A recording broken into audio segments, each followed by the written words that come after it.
नमस्कार दोस्तों, स्वागत है आप सभी का हमारे short hand word YouTube channel पर।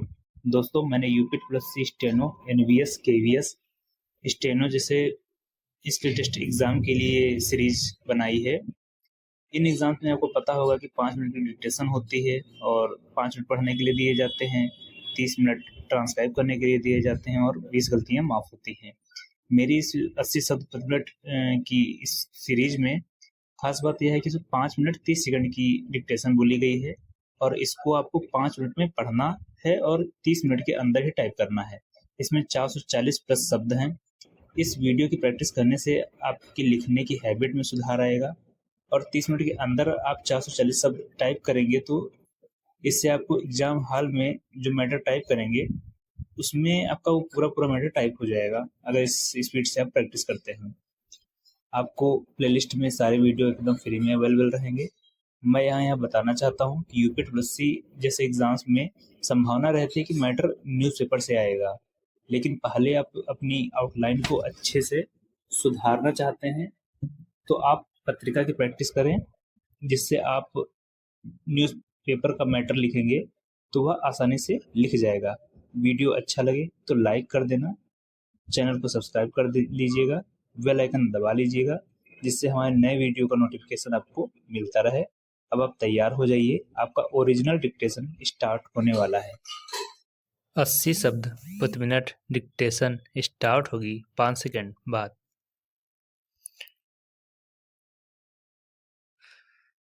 स्टार्ट। महोदय, यहाँ यह उल्लेखनीय है कि शीत युद्ध की समाप्ति व समाधान एशिया की घटनाओं तथा अफगानिस्तान से सोवियत सेना की वापसी से ही हुआ है। अफगानिस्तान में लंबे अरसे तक चला युद्ध सोवियत संघ के अस्तित्व के लिए कष्टदायी और मुश्किल हो गया।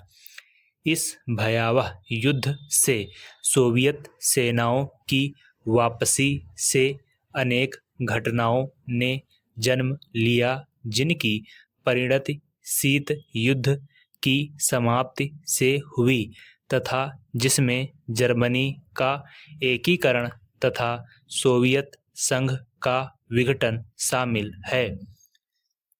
संक्षेप में, शीत युद्ध का और इस तनाव का एशिया की एकता पर दूरगामी प्रभाव पड़ा। एशिया के सभी देश यह चाहते थे कि क्षेत्र में शांति बनी रहे। चीन और सोवियत संघ का सीमा विवाद, चीन और वियतनाम का झगड़ा और भारत व चीन का सीमा विवाद उस समय की परिस्थितियों को स्पष्ट करता है। इस तरह से पाकिस्तान पूरी तरह से थाईलैंड और फिलीपींस के साथ अमेरिका के खेमे में चला गया था। जापान अपने आर्थिक और व्यापारिक संबंधों के कारण पश्चिम के देशों में सामीप्य स्थापित कर रहा था।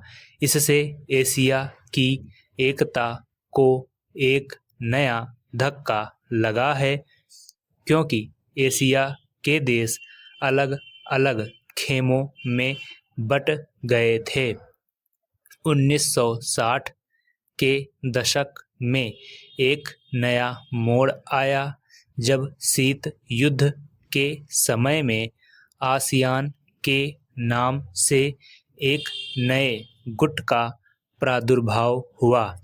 इससे दक्षिणी पूर्वी एशिया के देशों में नए आर्थिक और सुरक्षा संबंधी प्रयास किए गए।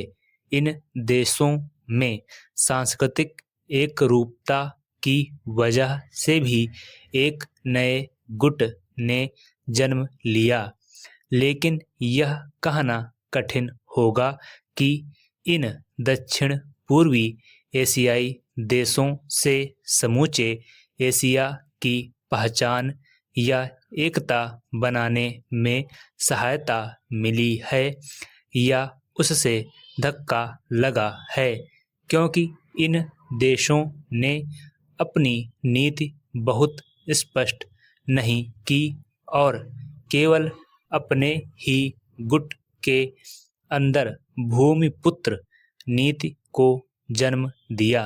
भारत भी अब आसियान का सहयोगी सदस्य बनने जा रहा है। भारत की पहल से दक्षिण एशियाई सहयोग संगठन की स्थापना की गई, जिसके फलस्वरूप पड़ोसी देशों के आपसी सहयोग के लिए नया वातावरण तैयार हुआ। यह प्रयास सनह सनह उपयोगी रूप लेता जा रहा है, जो एशिया की पहचान बनाने की ओर महत्वपूर्ण कदम है। व्यापार, निवेश, तकनीकी ज्ञान, संचार माध्यमों में बढ़ोतरी ने विश्व गांव के विचार को भी पैदा किया। बढ़ते हुए व्यापार, निवेश, संचार एवं विज्ञान की आधुनिक तकनीकों ने पूरी दुनिया में एक दूसरे पर निर्भर रहने के नए विचारों को जन्म दिया। अंग्रेजी भाषा, हॉलीवुड, कंप्यूटर्स और उपभोक्ता संस्कृति ने पूरे विश्व को प्रभावित किया, जिससे देशों में फासले कम हुए, संस्कृति और सभ्यता भी प्रभावित हुई। हो सकता है कि इसके अच्छे परिणाम न हों, ऐसी भी आशंका की जाती है। उदाहरणतः जापान दूसरे महायुद्ध तक अपनी संस्कृति और सभ्यता व संयुक्त परिवार समाप्त।